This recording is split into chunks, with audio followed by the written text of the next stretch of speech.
วสมเสยนำทีมงานเอาเด้อเนาะมืออื่นมันก็จะมาใหม่มันจะได้ถ่ายทำลง YouTube ไปช่องของเพิ่นพิเศษเลยเพิ่นมีเสื้อเป็นเอกลักษณ์เนาะแต่ว่าครูสุดท้ายนี่ก็ไม่ต้องให้ใจต้องแค่ตีดูดันในบางทีมันก็จะให้เนาะแต่ต้องเอาชุดก่อนเนาะเพราะทีมงานช่องคนนี้ที่ว่าโอ้ที่ว่าช่วยกันรักษาเนาะศิลปะไม่เมื่อเรา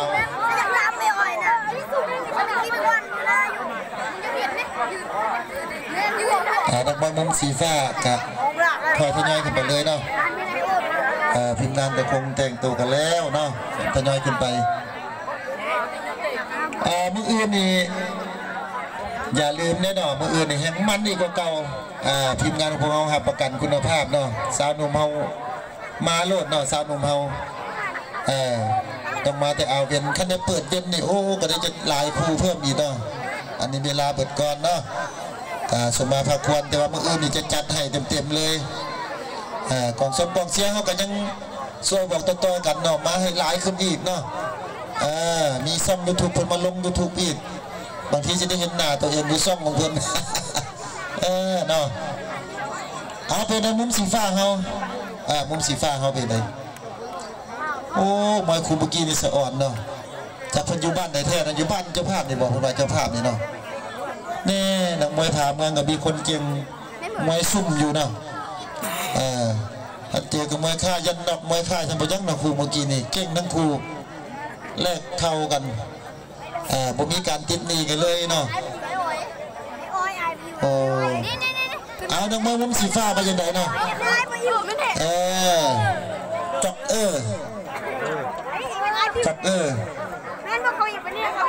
ผมสีแดงขึ้นในใจว่าป้าดูท่านเขาพ่อผมนะ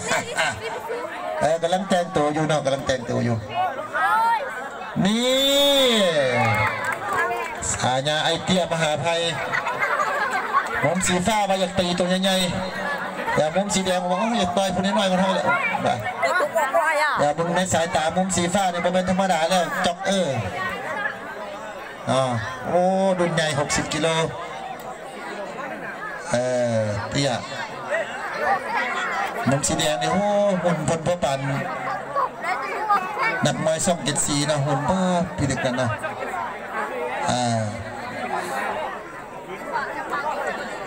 อย่าบำมุนพ่อปันแสงเทียนน้อยเนาะนักมวยไทยท่อง7 สีฟังกติกาการแข่งขันบางครั้งบางคราวนี่ไงแต่ประวัยน้อยก็มีเนาะเอาความเป็นมวยเป็นประโยชน์ในการแข่งขัน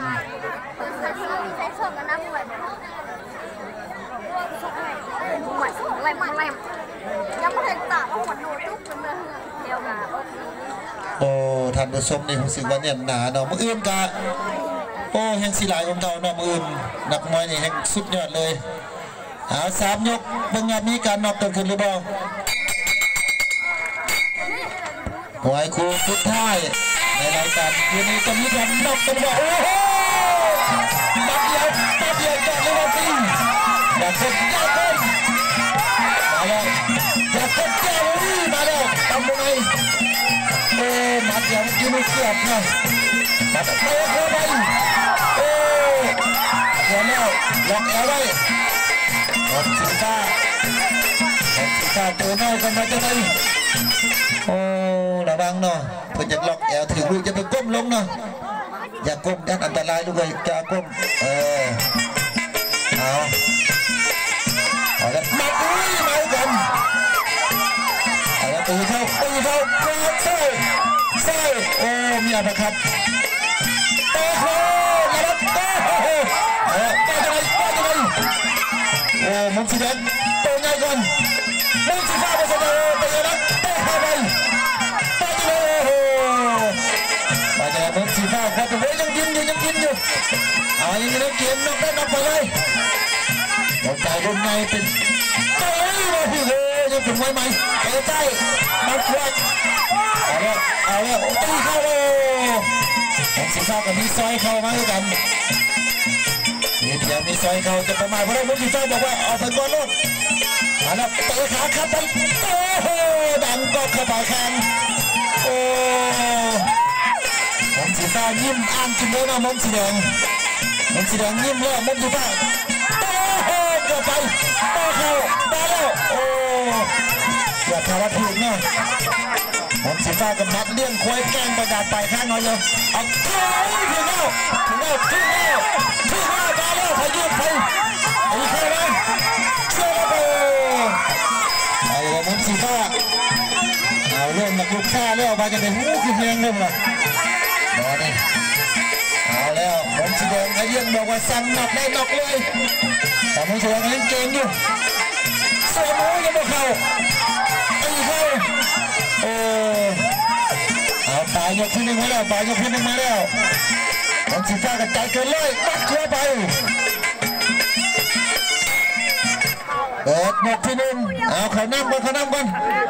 โอ้ผลงานบนสีฟ้าตัวน้อยกันแต่ว่าใจนั้นสู้เนาะบอกว่าอีกยกที่2จะไปเลยน้ำขาน้ำไม่ไหว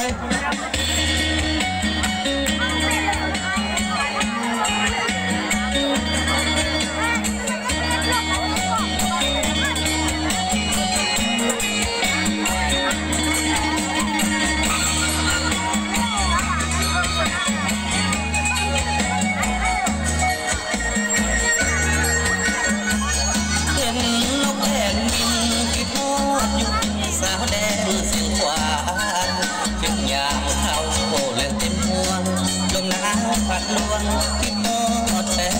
เขาผู้สาวเมืองข่าวชุนมันดังดอกเราดินแดนสีผมผาเจ้าที่สองเอาเคยไว้บูชาสาวเมืองน้องไปบอกให้อายสู้ทนสมเป็นแดนวิลาสนลายเส้นทนเส้นเขาเล่ามา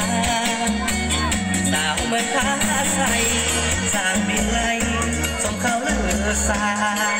สาวงามเปลี่ยนเหมือนดารากรรมศาสตร์สร้างมานั่งคือตาลาคงเพียงเงินทำปีละดำทำปิวแดงสาสอบเราเคยให้สัญญาบนเดือน11ขึ้นดาวกระจายแดนบ่อน้ำอาสาธรรมศาสตร์แทน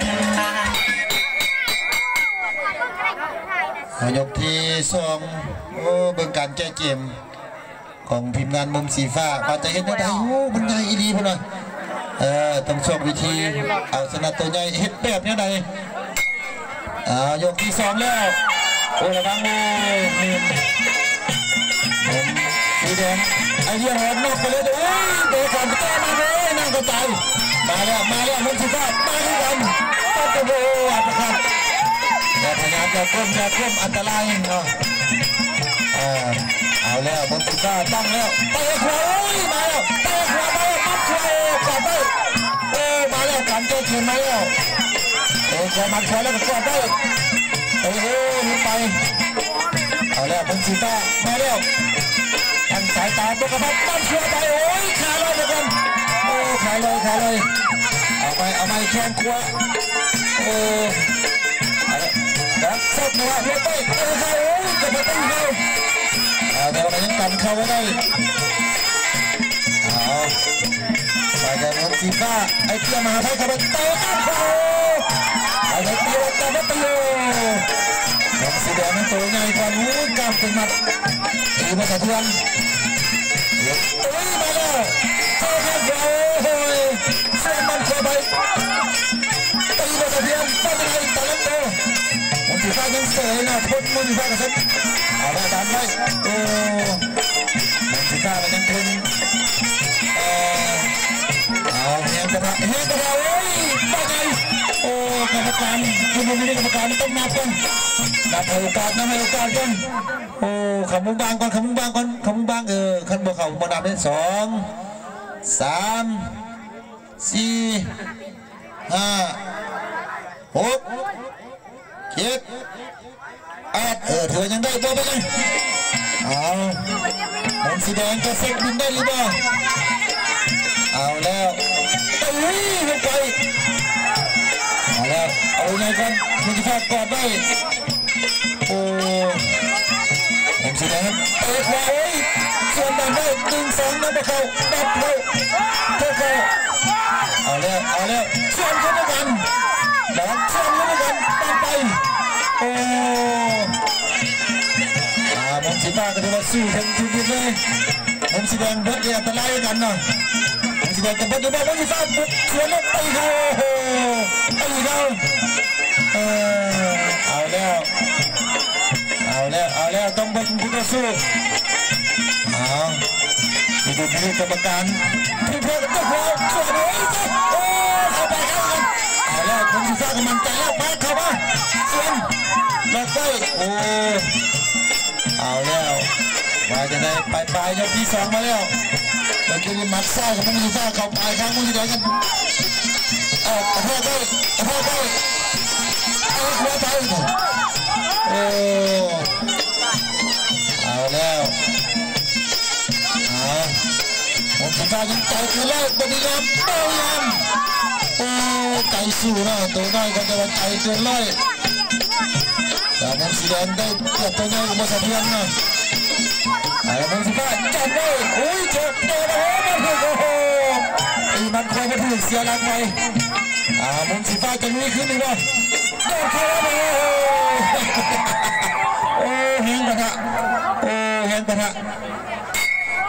เบิร์ดยกพอดีขอเส้นนี้ไม่จะเชื่อเด้นะโอ้สู้กันเต็มทีเนาะมุมสีแดงเอาเปรียบโตใหญ่ก่อนต่ำเนาะโอ้รถ10 ล้อเจอกับรถปิกอัพโอ้ฟุ้งเลยนะมุมสีฟ้าแต่ว่าใจเกินร้อย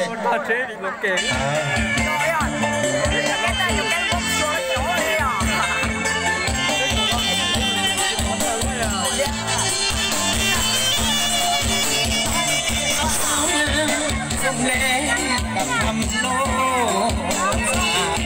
สลวงน้ำทานให้ก็ว่าเจ้าน้ำละลายสาวคงสายแดนนี้คิดหอดตกหายบอกแก้วสาวงามน้ำใจใส่ยาคนไทยเด่นสามสวรรค์สาวพันละวันจำเพื่อไม่สาวกล้าตามใจเสียงห่วงทั้งงามทางเอ๋อุดมใจสาวสาเด็กมาแล้วเป็นกันเองเด่นทองเดี่ยวตั้งนานทางเด่นว่าได้ไม่เห็นสาวห่วงสบายลาวสาวงามมายามเดิน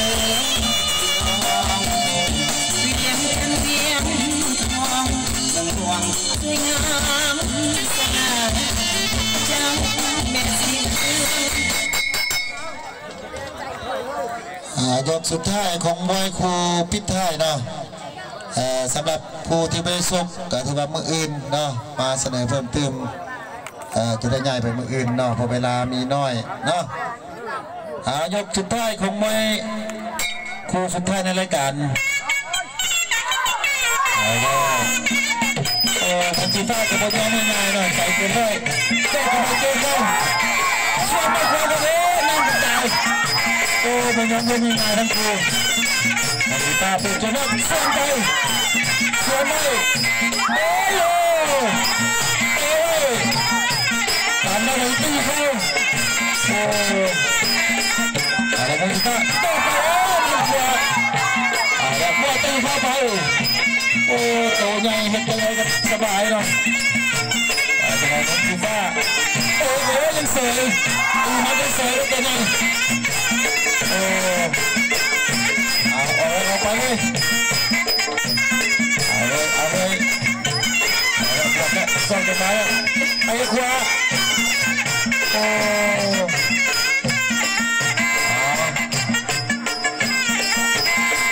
พอแล้วนะส่งกันมาเลยเตะเขาเลยค่อยๆบดแห้งดูว่าเอาแล้วตามไปตามน้ำเนี่ยเอาจุดตั้งเฮ้ยเอาแล้วออกเลยต้องเอาสมศักดิ์ศรีเลยนะเต็มที่เลยนะโอ้ ยอมไม่โอ้ไอ้โอ้ยเบิดยกเบิดเป็นยังไงขอเส้นตรงนี้จะช่วยมาโอ้ไปมาทั้งพรให้กันโอ้ยจะได้กับโบบากันเนาะถือว่าสู้กันเต็มที่2 ยกแล้วสู้มือก่อนเนาะ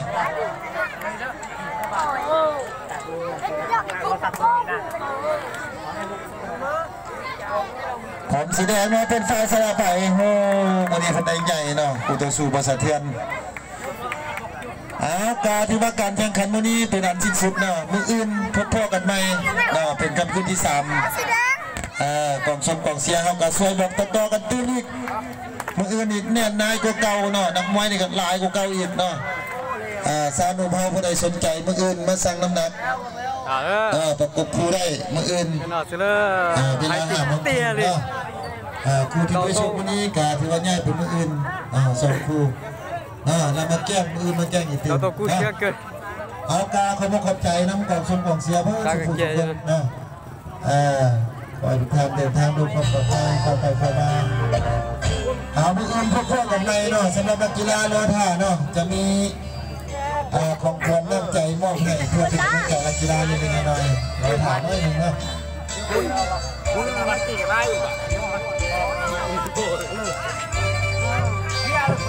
เจ๊จะก็เก็บเนี่ยเอากำลังถึงก็ช้ามันเดียวมันลงที่สายเขาแต่ว่า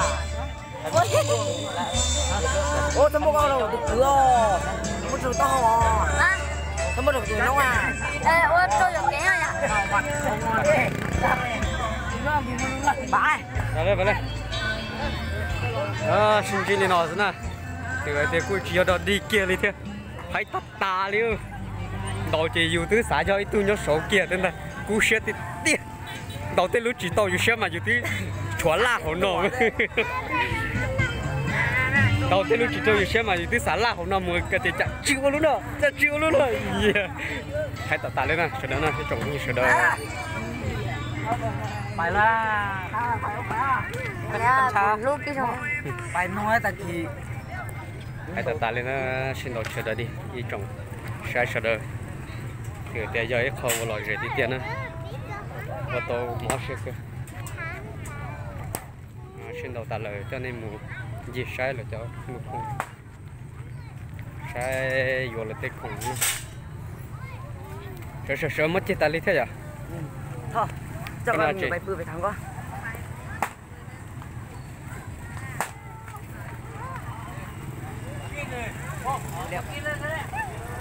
cái nào chị là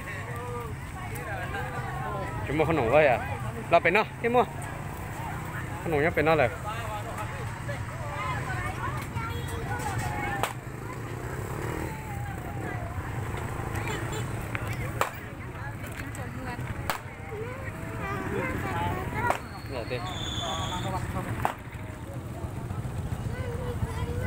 เราxin lại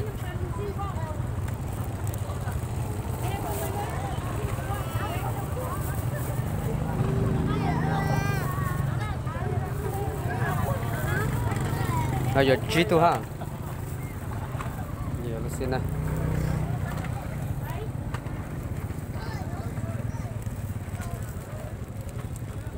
trí lu cái trí lu cái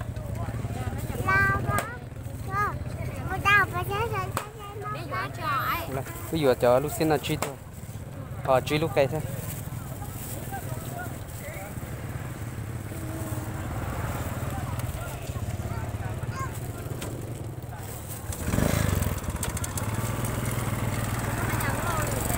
thì có là lấy cái có sự thế là tổ lúa là lo thêm mệt rồi nhở gà cho mình nó lo cái lo mình to chỉ mình được cái tốt à nhưng mà cái rồi rồi lo em đồ ra có con nó thế con nó thế chúng nó có nữa chứ ok chứ con nó trong này cũng sao có một trẻ chứ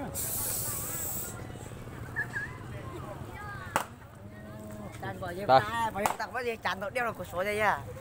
Tôi chụp nó cho nó thì là nó thay đuôi tôi sẽ tiền rong đó rong đâu cái này giờ nó đi đấy có thay rong đâu mà Ủa chịu rồi. rong đâu đâu Nhưng tao còn giỏi thế nhưng mà chẳng chơi đeo sủi thì. rong đâu cho trỏ xông xông xuống này cho nó nè. Ôi lọ, vậy à? Stop. Cho ai bữa.ไป Ai bữa phải theo nó sẽ nè xin chơi lên nó là gì Ok. xin chơi đồ tay kỳ